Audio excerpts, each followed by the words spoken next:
बोला काकू. हा, श्री स्वामी समर्थ ताई. श्री स्वामी समर्थ काकू. ताई, आपल्याला नाव सांगायचं आहे? नाही काकू. ठीक आहे. गाव सांगू शकता? हो काकू, यवतमाळ जिल्ह्यातून बोलते हो. काकू. ठीक आहे, ठीक आहे ताई. तुम्हाला कोणता अनुभव आला आणि तुम्हाला शेअर करावं असं का वाटलं ताई? काकू, मला अशा भरपूर अडचणी होत्या, ज्या घराच्या होत्या, काही बाहेरच्या होत्या, परंतु बरं, पहिल्यांदा दादा, सांगा मला, कोणत्या दादाने तुम्हाला सेवा दिली?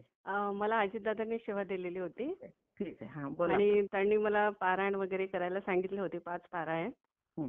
आणि हे मारुती स्तोत्र वगैरे त्यांनी बरेचशा काही सेवा दिल्या होत्या मला. सांगा ना, सगळ्या सेवा सांगा. हा, तर त्यांनी मला घोर कष्ट धारून स्तोत्र ते पण म्हणायला सांगितलं होतं 51 वेळेस. गणपती अथर्व शीर्ष म्हणायला सांगितलं होतं हं. आणि रेग्युलर मध्ये. हं. आणि 5 पारायण वगैरे दिले होते त्यांनी. तर बरं. मग मी जसं जमलं तसं इतर सेवा केल्या आणि पण पारायण मात्र कंटिन्यू ठेवलं. पारायण करता वेळेस मला भरपूर अडचणी आल्या. माझी जाऊबाई एक्सपायर झाली. बर आणि 5 पारायण करायला मला 1-2 महिने तरी लागले. बर हो. आणि तर दादांनी सेवा देऊन किती महिने झाले? 2 महिन्यापूर्वी सेवा दिली आहे दादांनी मला. जुलैमध्ये सेवा दिली होती दादांनी. जूनमध्ये, सॉरी जूनमध्ये दिली होती दादांनी. तर आता ऑगस्टमध्ये कम्प्लीट होते. उद्या समजा कम्प्लीट होणार. हो. तर काकू, मला असा अनुभव आला ह्या महिन्यामध्ये, ऑगस्ट मधलेच पौर्णिमेच्या दिवशी एक मुलगा आला समजा. एक 11-12 वर्षाचा असेल तो. काय त्या दिवशी तुमच्या घरात चाललं होतं आणि मुलगा कसा आला हे सांगा. काकू, त्या दिवशी पौर्णिमा होती. मला दुःख होत होतं की माझे एकही भाऊ, म्हणजे 4 भाऊ आहेत मला, एकही आला नाही आज. त्या दिवशी तुमचं पारायण संपलं ना? संपलं, आज संपलं काकू माझं. हा, ठीक आहे. पौर्णिमेचं बोला. हा, पौर्णिमेचं म्हटलं तर पारायण वगैरे माझं संपलं. मी उठले होते असे.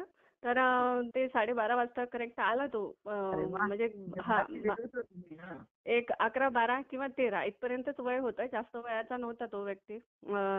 आणि आल्यानंतर मला एकच बोलला की मला दक्षिणा दे. मग मी त्याला 10 रुपये दिले. मग 10 रुपये घेतल्यानंतर मला म्हणे की अगं लक्ष्मीचा पेढा दे मला. मग आता पेढे अवेलेबल नव्हते माझ्याकडे. शिरा वगैरे बनवला होता तर मी शिरा दिला. मग म्हणते मला जेवायला दे. मी जेवायला भाजी पोळी वगैरे बनवली होती ते दिलं. आणि नंतर बसला. मग राखी बांधण्यासाठी त्याने डावा हात पुढे केला. आणि त्या तू म्हणालीस का मला दादा भाऊ आला? मग मी म्हटलं दादा माझे एकही भाऊ आले नाही, तुला राखी बांधू का? तर हो, लगेच त्यानं डावा हात पुढे केला. तर मग मी म्हटलं राईट हँडला बांधायचं असते. तर मग लगेच त्यानं उजवा हात दिला मला. मी बांधून दिलं. त्याच्या दोन्ही पायाला हात लावून असे पाया पडले. म्हटलं दादा मला आशीर्वाद देशील, एवढं बोलून मी घरात निघून आले. घरात आल्यानंतर आता 12:30चं टायमिंग आहे म्हणून मी एक मनातल्या मनात असं स्मरण करत राहिले देवाचं. तर अक्षरशः तो मुलगा 12:30 पासून ते 1:30 पर्यंत बसला. काय सांगताय? हो, 1:30 पर्यंत बसला. 1 तास बसला काकू तो. आणि दारातून फक्त इकडून तिकडे फिरत होता, बसत होता.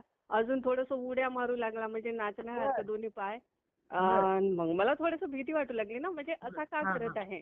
पण मला असं आठवलं नाही काकू, जाणवलं नाही की असं होऊ शकते. तर मग मी अजून चुपचाप बघायचे. माझ्या मुलीही बघितला. तर तो अक्षरशः 1 तास बसला. जाता वेळेस मला आवाज देतो की माय बाहेर ये. मग मी बाहेर गेले. मला म्हणे इकडे ये, तुला द्यायचा. झोळीकडे त्याने बोट दाखवलं. त्याच्याजवळ जी झोळी होती ना मागण्याची, तुला म्हणे याच्यातून द्यायचं आहे मला काहीतरी. हो. तर मग मी म्हटलं काय आहे बा? तर त्याने ना अक्षरशः 60 रुपये काढले काकू. काय सांगताय? हो.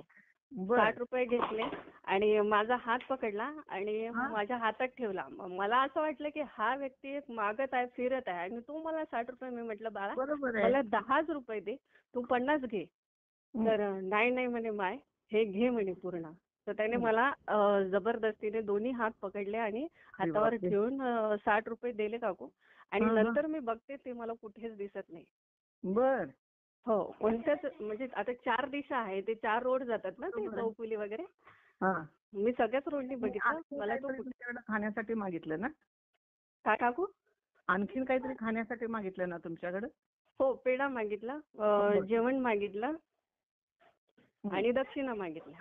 मग पेढा तर अवेलेबल नव्हता, मग काय हा अवेलेबल नव्हतं तर मी शिरा दिला काकू. शिरा खाल्ला त्याने. केलं? बरं, मग पेढे मग आणला. शिरा खाल्ल्यानंतर त्याने जेवण मागितलं, मी जेवायला पण दिले. हं, हं, हं, हो. तर जेवण त्याने केलं नाही वाटते, त्या झोळीत टाकलं. हं, हं. आणि मग पेढा म्हटला होता, तर पेढा माझ्याकडे नव्हता. तर मी माझ्या मिस्टरांना फोन केला की बाबा असं असं झालं, पेढा मागत होता पण आपल्याकडे पेढा नाही. तर त्यांनी शाळेतून येता वेळेस काकू पेढा घेऊन आले. ठेव बर. म्हणे स्वामीजवळ. त्यांना असं क्लिक झालं, मी ह्या गोष्टी जेव्हा सांगितलं तर मला म्हणे अगं ते स्वामी होते. बरोबर आहे. ते हा, सुचलं बरं. नाही काकू मला त्यावेळेस. हा, हा, हा, हा. तर मग मी तो पेढा देवाजवळ संध्याकाळी ठेवला स्वामींच्या बर. फोटो समोर. हा, तर नंतर आता 8-9 वाजता जेवायचा टायमिंग होता, तर मग मी किचन मध्ये गेले. हा, तर जेवण ताट वगैरे वाढायला तर स्वामीला देतच असते ना आपण हा, नैवेद्य. हा. हो. तर मग मी स्वामीजवळ ठेवायला गेले तर त्या पेढ्यावर अक्षरशः 2 बोट असे उमटलेले होते. आई ग. हो, हा, हा. म्हणजे असे ते 2 बोटांनी आपण चांगला आहे असं खातो अनुभव. की नाही. हो. हा, तशा पद्धतीने ते 2 बोट म्हणजे लहान बाळाचीच बोट असल्यासारखं 2 बोट बर. असे उमटून होते काकू.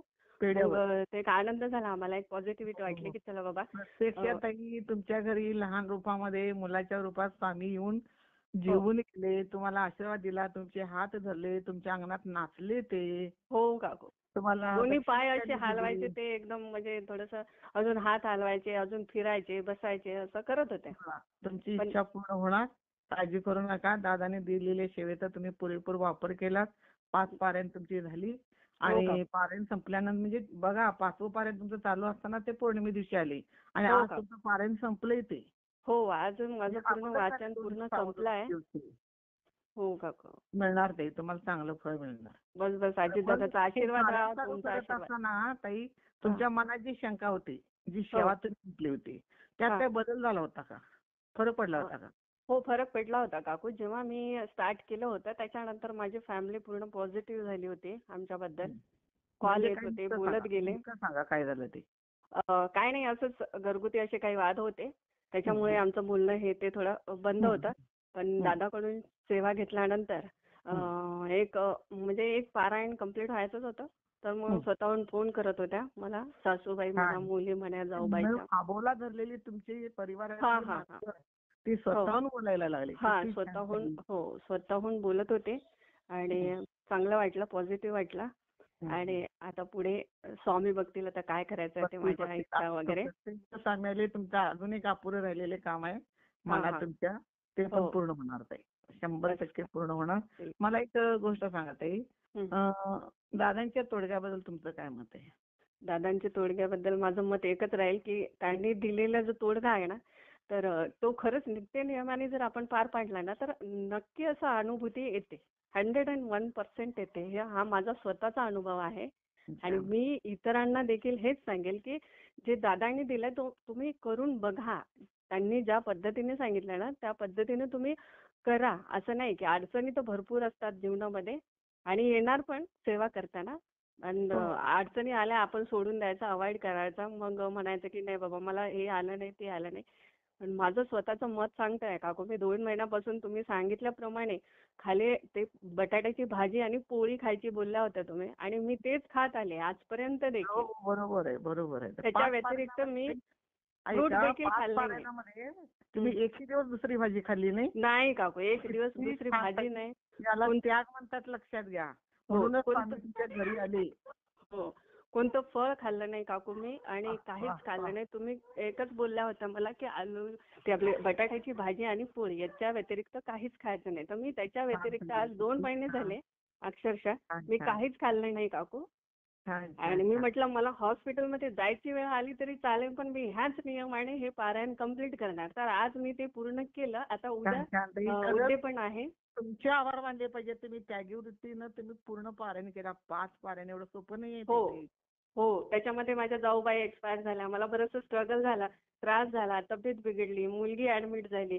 पण मी माझं जे नियम आहे ते सोडलंच नाही. जे तुम्ही मला सांगितलं, दादांनी सांगितलं, मी ते व्यवस्थित आणि विश्वासाने म्हणा, इमानदारीने म्हणा, मी देवाजवळ हो, माझी हो. पूर्ण केलात, सेवा केलात केली आहे. ताई. खरंच आता तुमचेच आभार मानले पाहिजेत आम्हाला. हो, तर आता स्वामींचं काम आहे माझ्या इच्छा पूर्ण करणं, माझं अधुरं काम पूर्ण करणं तर हे ताई स्वामींवर महिला आहे. शेतकऱ्यांना काय सांगाल तुम्ही? मी महिला सेवेकरींना हेच सांगेल की बाबा हे उदाहरण जे आहे याला खोटं समजू नका, कारण हा माझा सत्य अनुभव आहे आणि दादांनी दिलेल्या ह्या घटना किंवा ह्या सेवा याच्यामध्ये अशा घटना होतातच आणि होणारच जर तुम्ही अशा नियमाने फॉलो केलात तर. स्वच्छ भाषा वापरलेली आहे म्हणजे होकारच ते. जर तुम्ही ठामपणे सांगू शकता की अशा पद्धतीने नाही नाही बिलकुल काकू, मी माझी स्वतःची गॅरंटी 1,00,000% गॅरंटी सांगते की दादाच्या भक्तीत खोट नाही, त्यांच्या शब्दात खोट नाही. मला सारखा फोन करणार, इथून पुढे पण तू करणार. बिलकुल काकू, कारण हो ठीक आहे काकू, चालेल. अनुभव शेअर करतो. हो, स्वामी समर्थ. श्री धन्यवाद. स्वामी समर्थ काकू. ओके हो, काकू. धन्यवाद. हो, धन्यवाद.